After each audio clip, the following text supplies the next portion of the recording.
नमस्कार, जय हिंद दोस्तों।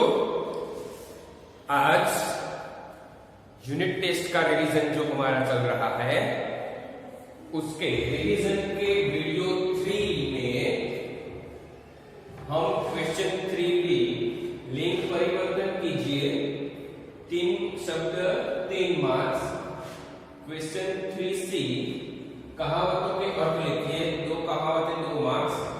क्वेश्चन 3D विशेषणों का उपयोग करके वाक्य बनाइए, 2 विशेषण यानी 2 शब्द 2 मार्क्स। बराबर, इसका रिवीजन करेंगे। इसके बाद हम क्वेश्चन 4ABC का रिवीजन करेंगे। ओके, ये हमारा रिवीजन का तीसरा वीडियो है। आगे जो 2 वीडियो हमने रिवीजन के देखे उसमें फर्स्ट वीडियो में क्वेश्चन 5AB का हमने रिवीजन किया था एंड सेकंड वीडियो में क्वेश्चन 1, 2 और क्वेश्चन 3A का रिवीजन किया था। ओके, आज हम देखते हैं क्वेश्चन 3 और 4। तो यहाँ पर क्वेश्चन 3B में लिंग परिवर्तन कीजिए नामक आपको प्रश्न पूछा जाएगा। 3 शब्द पूछे जाएंगे, उन तीनों शब्द का आपको लिंग परिवर्तन करना है, यानी पुल्लिंग में हो तो उसे स्त्रीलिंग करना है, स्त्रीलिंग में हो तो उसे पुल्लिंग बनाना है। 3 शब्द पूछे जाएंगे, 3 मार्क्स।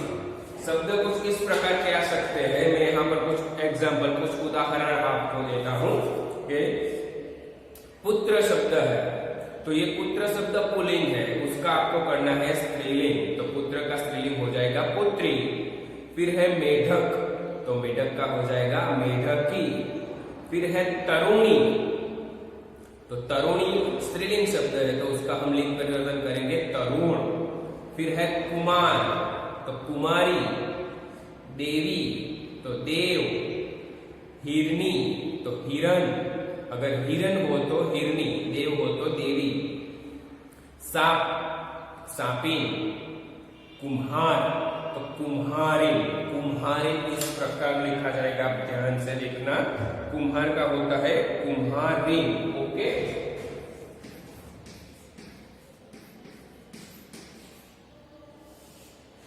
कुम्हार तो कुम्हारिन। फिर है नाग, तो नागिन, नाग का लिंग परिवर्तन करके नागिन शब्द बनता है। फिर है बाघ, तो बाघिन।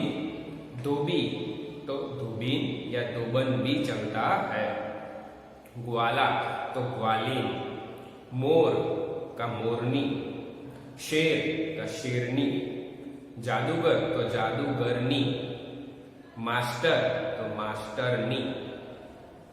डॉक्टर, तो डॉक्टरनी। ऊंट, तो ऊंटनी। लड़का, लड़की। एंड लास्ट बेटा, तो बेटी। बराबर, इस प्रकार के शब्द आपको लिंग परिवर्तन में आ सकते हैं। आपको पुल्लिंग हो तो स्त्रीलिंग बनाना है, स्त्रीलिंग हो तो पुल्लिंग बनाना है। 3 शब्द 3 मार्क्स। ओके, ये हो गया लिंग परिवर्तन।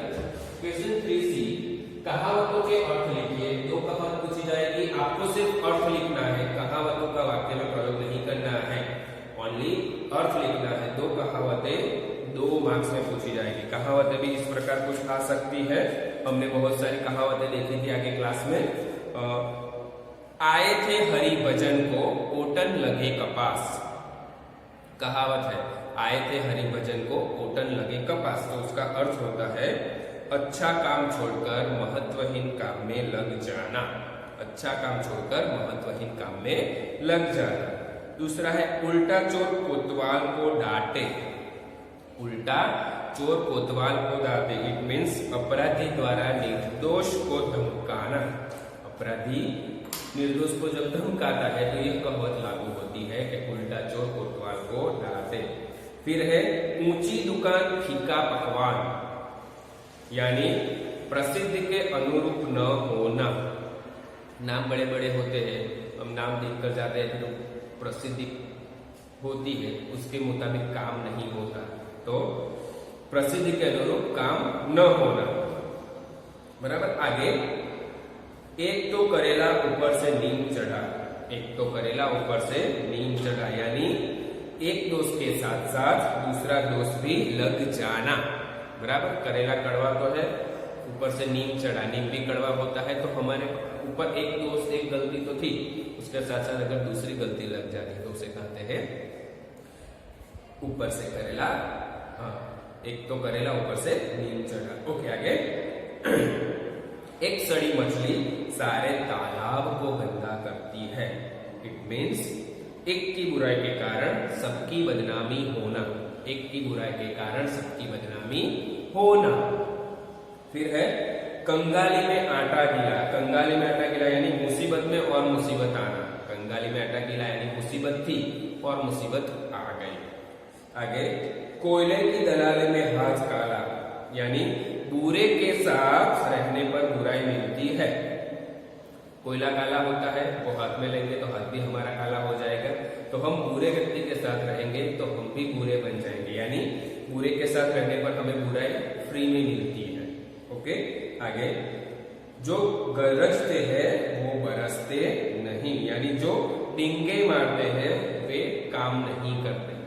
जो गरजते हैं वो बरसते नहीं, उसका अर्थ होता है कि जो डिंगे मारते हैं वो काम नहीं करते, सिर्फ बड़ी बड़ी डिंगे मारते, बड़ी बड़ी फेंकते हैं, कुछ काम करते नहीं। आगे, नाम बड़े दर्शन छोटे यानी प्रसिद्धि अधिक किंतु तत्व कुछ भी नहीं।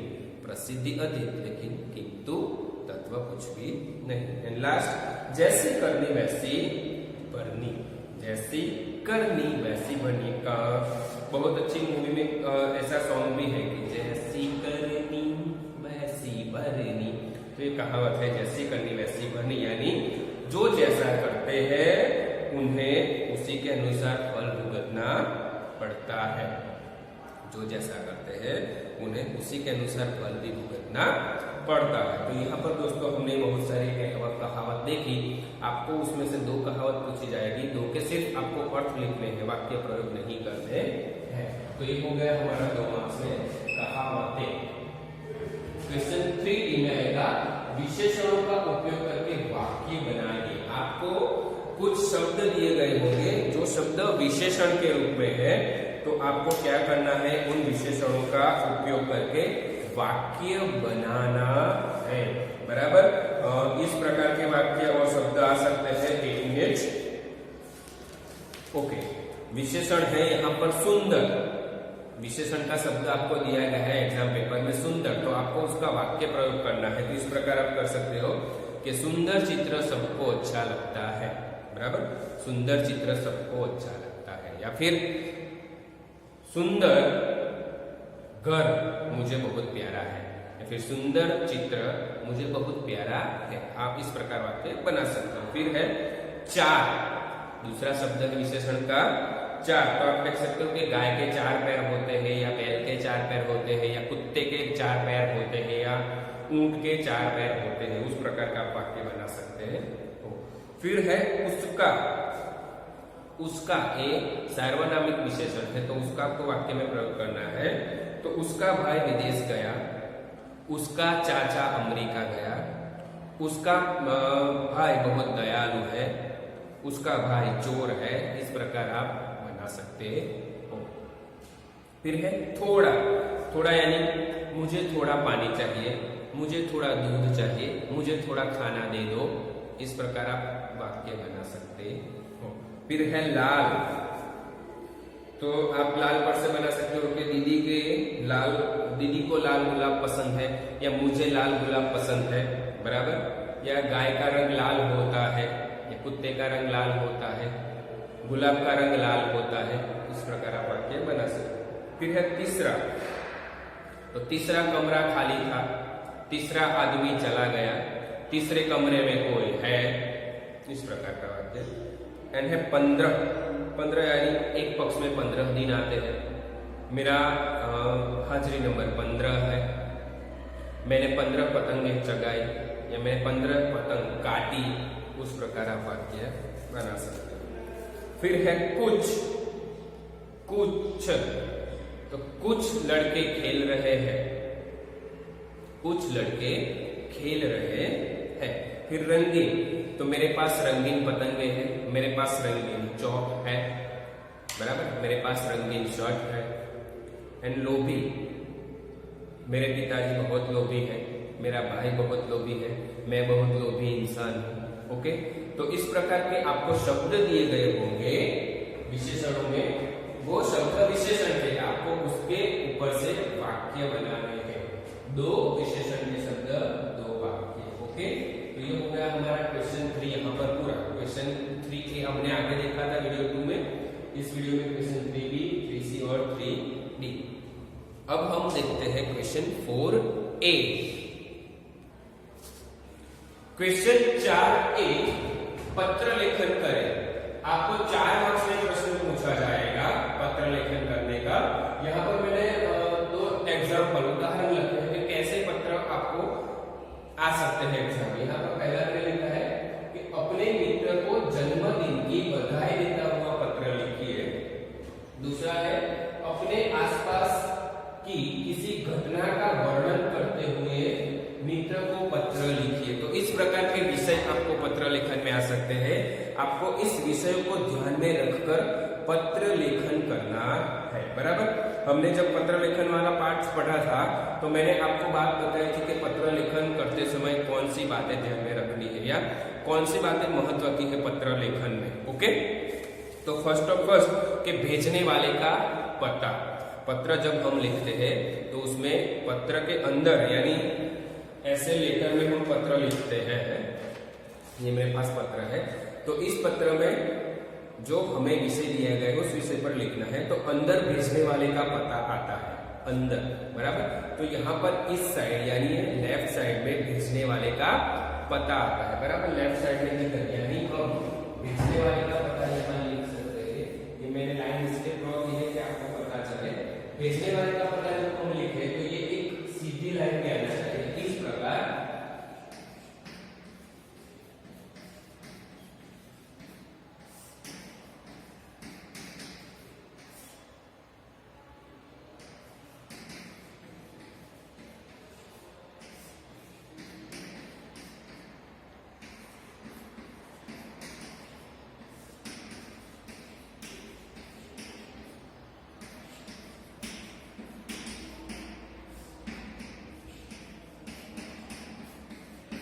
देखो, ये मैंने भेजने वाले का पता लिखा 30 Akash Darshan, station road, Dahod, pin code है 393001, दिनांक 3 जनवरी 2021। तो ये सब बातें मैंने एक सीधी लाइन में लिखी है। तो पत्र लिखते समय पत्र के सबसे ऊपर यानी दाईं बाजू लेफ्ट साइड लिखने वाले का पता आता है, और जब हम पता लिखते हैं तो वो सब ऐसे एक लाइन में आना चाहिए, आड़े टेढ़ा नहीं। अगर आड़े टेढ़े अक्षरों में या आड़े टेढ़े ये सब एड्रेस लिखा होगा तो वो आपका रॉन्ग हो जाएगा और 0 मार्क्स मिलेंगे। इसलिए आपको ये एक ही लाइन ऐसे पत्र लेखन करना है, एक ही लाइन में लिखना है।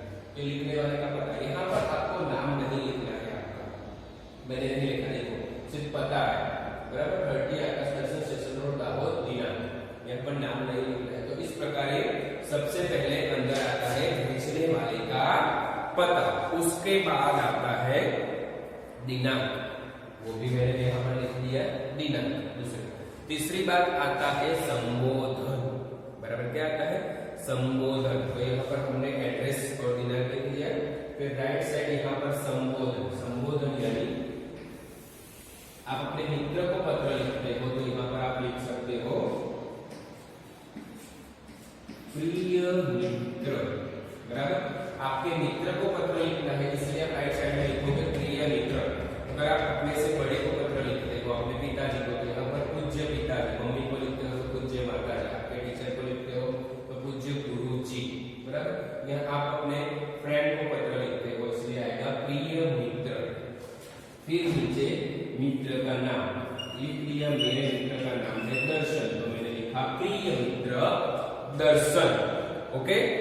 तीसरी बात अभिवादन, बराबर। आपने पत्र लिखा है तो हाय हेलो तो करना पड़ेगा, तो जो हाय हेलो करते हैं उसे अभिवादन करते हैं, तो उसके नीचे आएगा अभिवादन। तो आप अभिवादन में लिखो कि कई दिनों से तुम्हें पत्र लिखने का सोच रहा हूं, हम यहाँ सकुशल है, आशा है कि आप सब लोग भी वहां सकुशल होंगे।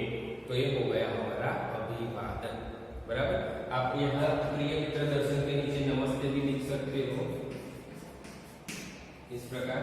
फिर नमस्ते लिखकर लिखो कि कई दिनों से तुम्हें पत्र लिखने का सोच रहा हूँ, हम यहाँ सकुशल है, आशा है कि आप सब लोग भी वहां सकुशल होंगे। तो ये हो गया अभिवादन।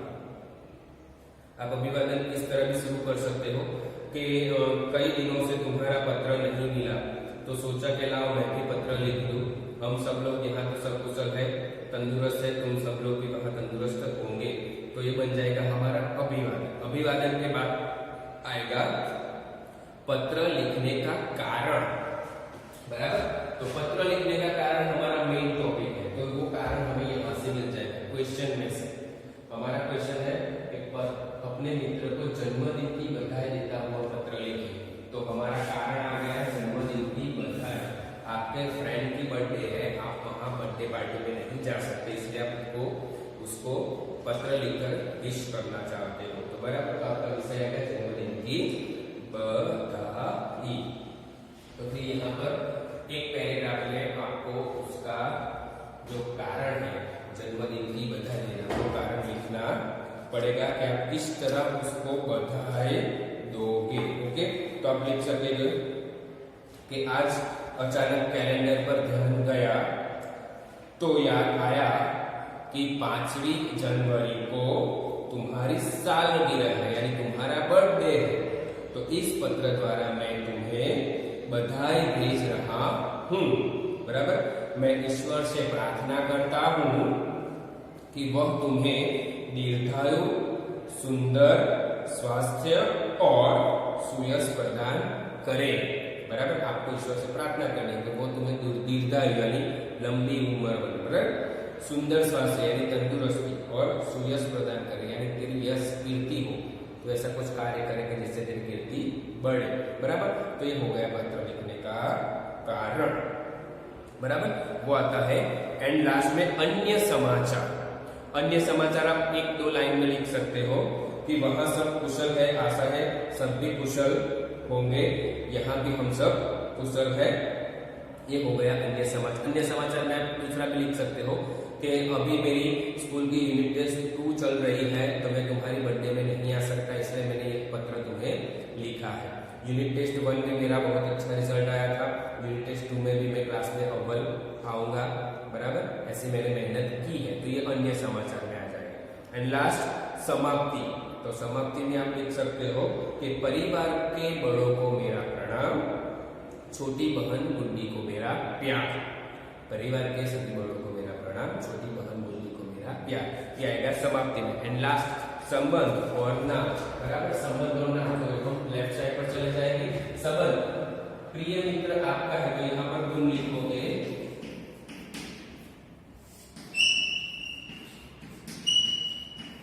तुम्हारा प्रिय मित्र, और नाम तो यहाँ पर नाम आ जाएगा दीपेश, बराबर।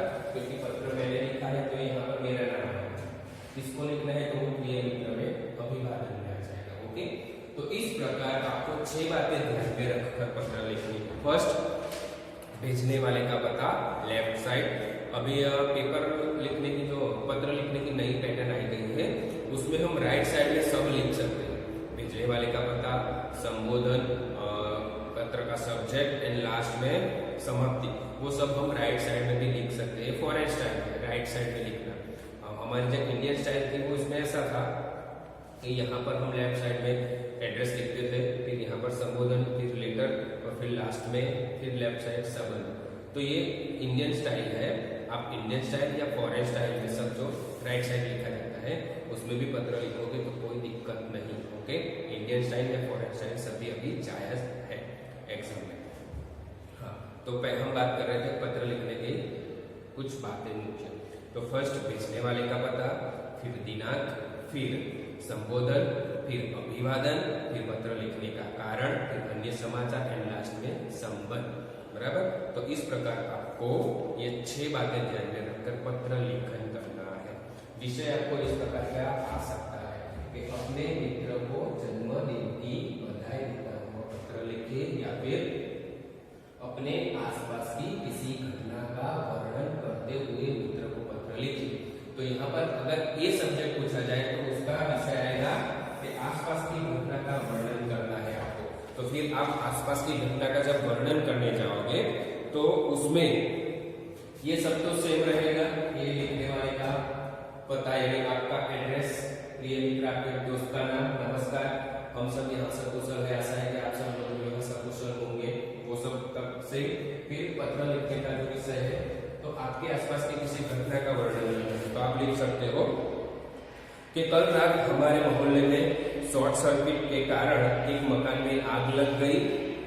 बराबर।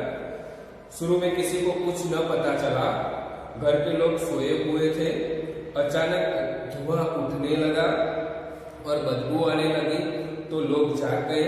कुछ ही देर में काफी लोग वहां जमा हो गए, मैं भी वहां पहुंच गया।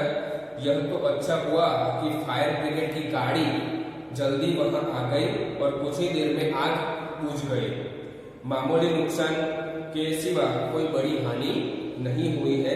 सचमुच ऐसी घटना बड़ी दुर्भाग्यवश या दुर्भाग्यपूर्ण होती है। ये पत्र लिखने का कारण। लास्ट में अन्य समाचार में आप कुछ भी लिख सकते हो। बराबर कि कल सुबह तो मुझे जल्दी स्कूल जाना है लेकिन इस घटना के कारण मैं रात भर सो ना पाया, ये अन्य समाचार में है। कल सुबह मेरे स्कूल में एग्जाम है या फिर मेरे स्कूल में कोई कंपटीशन है या हमारी सोसाइटी में कोई कंपटीशन है, वो भी आप लिख सकते हो। फिर समाप्ति में बाकी सब कुशल है, तुम्हारे माता पिता को मेरा प्रणाम कहना है, इन सब बंधु नाम।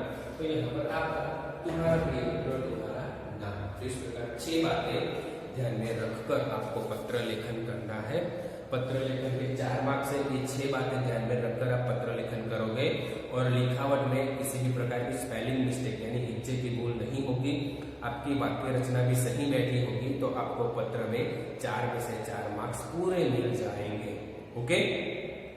आपको एड्रेस में तो आपका एड्रेस लिख देना है इस प्रकार। पहले आपका घर का नंबर, सोसाइटी का नाम और कौन से एरिया में है, कौन सी सिटी में है, आपके एरिया का पिन कोड और डेट। फिर यहाँ पर प्रिय मित्र, आपके फ्रेंड का नाम, नमस्ते, फिर पत्र का सब्जेक्ट, लास्ट में तुम्हारा प्रिय मित्र आपका नाम। ये बातें लिखनी है। 4 मार्क्स आपको अच्छे से मिल जाएंगे। ओके। तो ये हो गया हमारा क्वेश्चन 4A पत्र लेखन करें। क्वेश्चन 4B सविस्तर उत्तर लिखिए। तो दोस्तों इस प्रश्न में आपको सविस्तर उत्तर लिखिए यानी लॉन्ग क्वेश्चन पूछे जाएंगे। लॉन्ग क्वेश्चन आपको अपने लेसन नंबर 1 और लेसन नंबर 2 इन 2 में से ही पूछे जाएंगे, यानी 2 लेसन के जितने भी लॉन्ग क्वेश्चन है वही आपको याद करने हैं। लेसन 3 और 4 में से कुछ पूछा नहीं जाएगा यानी वो याद नहीं करना है। बराबर। तो सविस्तर उत्तर लिखते हैं 2 प्रश्न पूछे जाएंगे, 6 मार्क्स यानी एक प्रश्न का 3 मार्क्स। यहाँ पर आपको 2 की जगह 3 प्रश्न दिए गए होंगे, एक प्रश्न आपको ऑप्शन में दिया गया होगा, तो उन 3 में से आपको किसी 2 के अच्छे से आंसर लिखने हैं। जो आंसर आपको अच्छे आते हो वैसे 2 प्रश्न के आंसर लिखने हैं। एक सही आंसर का 3 मार्क्स, 2 सही आंसर के 6 मार्क्स। बराबर। आंसर लिखते समय आपको ध्यान में रखना है कि आपकी वाक्य रचना और हिज्जे की भूल कम से कम होनी चाहिए, तभी जाकर आपको पूरे के पूरे मार्क्स मिलेंगे। अगर हिज्जे की भूल, स्पेलिंग मिस्टेक हो गई, वाक्य रचना भी नहीं सही बैठेगी तो मार्क्स कट हो जाएंगे। बराबर। तो हिज्जे की भूल कम से कम करिए और सेंटेंस जो वाक्य रचना है वो भी अच्छे से बैठी हुई होनी चाहिए। कैसे प्रश्न आ सकते हैं लेसन नंबर 1 और 2 में से, तो यहाँ पर मैं कुछ प्रश्न और उसके आंसर भी आपको बोलता हूँ, ध्यान से सुनिएगा कि इस प्रकार के प्रश्न आ सकते हैं और उसका आंसर कैसे आपको लिखना है। फर्स्ट क्वेश्चन है पोयम में से इतनी शक्ति हमें देना दाता कि मन का विश्वास कमजोर होना ऐसा कवि क्यों कहते हैं। मन का विश्वास कमजोर होना ऐसा कवि क्यों कहते हैं। तो आप आंसर इस प्रकार उसका लिख सकते हो कि लोग भगवान की शक्ति का पर विश्वास करते हैं। लोग भगवान की शक्ति पर विश्वास करते हैं। वे मानते हैं कि भगवान दयालु है, सबका रक्षक है, भगवान के लिए कुछ भी असंभव नहीं है। आज दुनिया में अत्याचार बढ़ते जा रहे हैं, साधारण आदमी उन्हें रोकने में असमर्थ है। इन अत्याचारों का अंत होता दिखाई नहीं देता। कवि भगवान से प्रार्थना करते हैं कि ऐसे समय में वे अपनी शक्ति का परिचय दे ताकि उनके प्रति लोगों का विश्वास कम न हो। बराबर, ऐसे आपको आंसर लिखना है। दूसरा क्वेश्चन आपको इस प्रकार आ सकता है कि धरती पर हर तरफ क्या है और क्यों है। धरती पर हर तरफ क्या है और क्यों है, तो उसका आंसर इस प्रकार लिखोगे कि धरती पर हर तरफ जुल्म और बेबसी है। धरती पर हर तरफ जुल्म और बेबसी है। हर आदमी डरा डरा सा है। कोई ऐसी शक्ति दिखाई नहीं देती जो अत्याचारियों का सामना करे और उन्हें लोगों को सताने से रोके। ये हो गया हमारा क्वेश्चन नंबर 2। फिर क्वेश्चन नंबर 3 आएगा कि हम जगत में क्या अर्पण करना चाहते हैं। हम जगत में क्या अर्पण करना चाहते हैं, तो आंसर, हम जगत में सुख, शांति और मैत्री भाव अर्पण करना चाहते हैं। आज जगत में बुराइयां बढ़ रही है, जीवन में सुख शांति का अभाव है, लोग एक दूसरे के शत्रु बने बैठे हैं, वे एक दूसरे से बदला लेने के लिए तत्पर है। इसलिए इस अशांत और दुखी जगत को हम सुख, शांति, प्रेम और मैत्री अर्पण करना चाहते हैं। ओके, ये हमारा आंसर।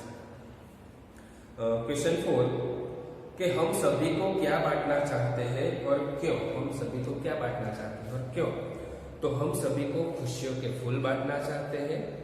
क्यों, तो उसका कारण है कि अपने आसपास के लोगों को सुखी बनाना हमारा कर्तव्य है। अब उनको आनंदित देखकर हमें भी आनंद होगा। उनके जीवन में कांटे होंगे तो उन कांटों की चुभन हम भी महसूस करेंगे। इस दर्द से बचने के लिए हम उन सबको खुशियों के फूल बांटेंगे या बांटना चाहते हैं। फिर आगे का क्वेश्चन कि सबका जीवन ही बन जाए मधुबन। इस पंक्ति का अर्थ क्या है, इस पंक्ति का भावार्थ क्या है, तो आप लिख सकते हो कि मधुबन यानी वह बगीचा जिसमें सुंदर फूल खिले हुए हो। मधुबन यानी वो बगीचा जिसमें सुंदर और खुशबूदार फूल खिले हुए हो। हम सबको खुशियों के फूल बांटना चाहिए। ये फूल पाकर लोगों के चेहरे पर उदासी नहीं रहेगी, लोगों का मन प्रसन्नता से भर जाएगा, वे आनंद और उल्लास का अनुभव करेंगे। इस प्रकार उनका जीवन सुखी बन जाएगा। तो इस प्रकार आपको पंक्ति का भावार्थ लिखना है। तो ये हमारी जो पहली पोएम थी उसमें से 5 या 6 क्वेश्चन लिए गए थे। इन क्वेश्चनों में से ही आपको एक आधो क्वेश्चन पूछा जाएगा। अब चैप्टर 2, तो चैप्टर 2 में से इस प्रकार के क्वेश्चन आ सकते हैं कि नेपोलियन और उसकी बहन के स्वभाव में क्या अंतर था। नेपोलियन और उसकी बहन के स्वभाव में क्या अंतर था, तो आप आंसर लिख सकते हो कि नेपोलियन सच बोलने से डरता नहीं था, उसमें सच्चाई का सामना करने का साहस था, अपने कारण हुई दूसरों की हानि वह सहन नहीं कर सकता था। उसकी बहन का चरित्र उससे विपरीत था यानी विरोधी था। वह डरपोक थी और सच्चाई का सामना नहीं कर सकती थी। वह झूठ बोलकर सच्चाई से बचते रहना चाहती थी या बच निकलना चाहती थी।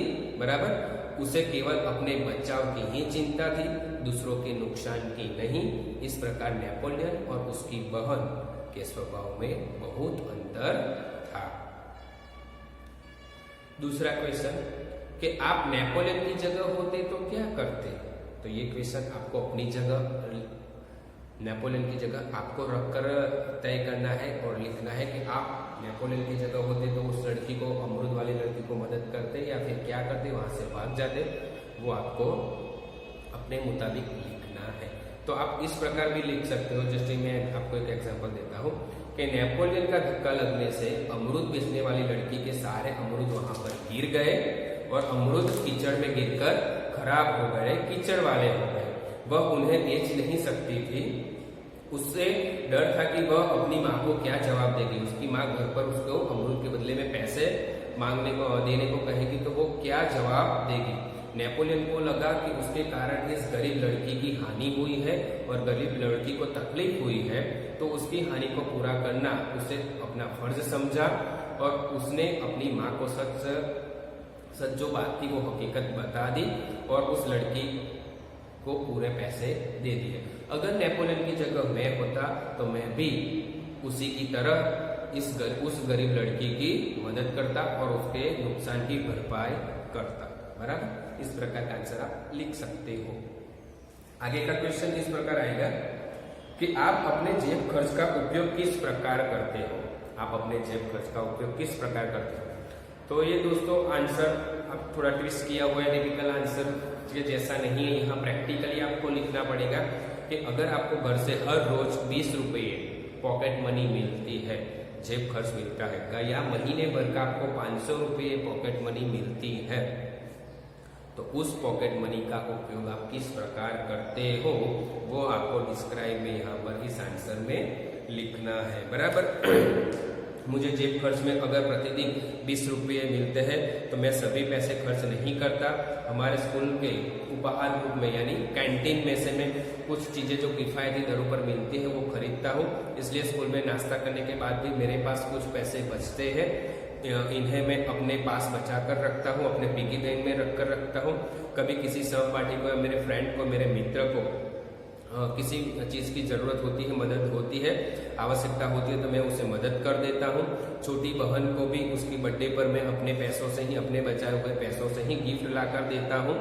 मम्मी पापा को भी उनके जन्मदिन पर मैं अपने बचाए हुए पैसों से भी फूल का गुलदस्ता लाकर देता हूँ। इस प्रकार मैं अपने जेब खर्च का उपयोग करता हूँ। ओके, फिर आगे का क्वेश्चन कि बापू के बारे में आप क्या जानते हो। बापू यानी महात्मा गांधी जी, उनके बारे में आप क्या जानते हो। तो आपको उनके बारे में जो भी जानते हो वो भी आप लिख सकते हो, जो लिखोगे वो सही होगा। बराबर, क्या बापू का जन्म यहाँ हुआ था, उनका जन्म इस तारीख को हुआ था, इस शहर में हुआ था, उन्होंने यहाँ पर शिक्षा प्राप्त की थी, उन्होंने भारत के आंदोलन, भारत को आजादी दिलाने में इस प्रकार के कार्य किए, लिख सकते हो। कि बापू का पूरा नाम मोहनदास करमचंद गांधी था, लोग उन्हें महात्मा गांधी के नाम से जानते थे। महात्मा गांधी ने देश की आजादी के लिए अंग्रेजों से बहुत लंबी लड़ाई लड़ी, वे अनेक बार जेल में भी गए थे, उन्होंने कई बार सत्याग्रह किए।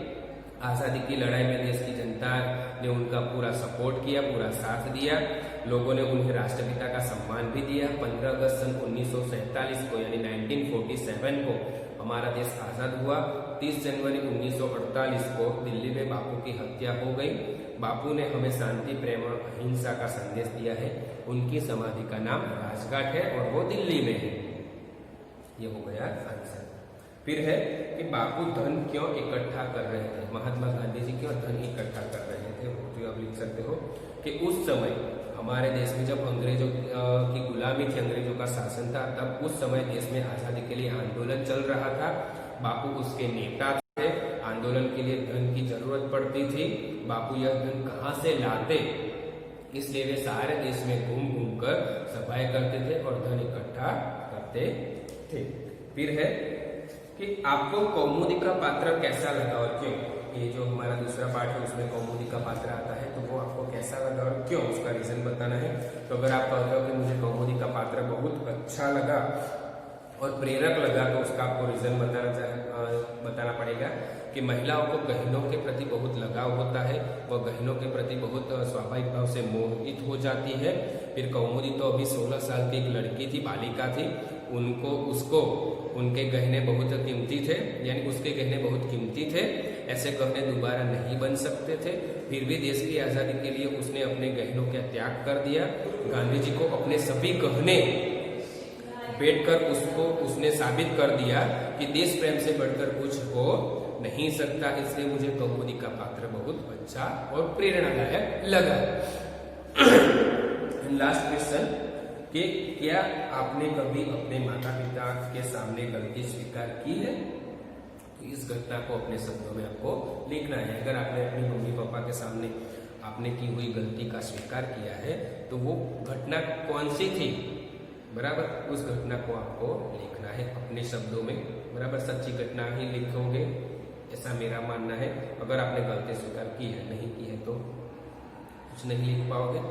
तो इस प्रकार दोस्तों हमारे पूरे पेपर पैटर्न के मुताबिक का हमारा रिवीजन यहाँ पर पूरा होता है। फर्स्ट वीडियो में हमने क्वेश्चन 5 AB का रिवीजन देखा, सेकंड वीडियो में क्वेश्चन 1, क्वेश्चन 2 ABC और क्वेश्चन 3 A का रिवीजन देखा, एंड लास्ट ये तीसरे वीडियो में क्वेश्चन 3 BC D और क्वेश्चन 4 AB का रिवीजन हमारा पूरा होगा। इस प्रकार पेपर पैटर्न जो हमारी है उस प्रकार का पूरा रिवीजन, किस प्रकार के क्वेश्चन आ सकते हैं, मैंने यहाँ पर आपको सब बता दिया है तीनों वीडियो में।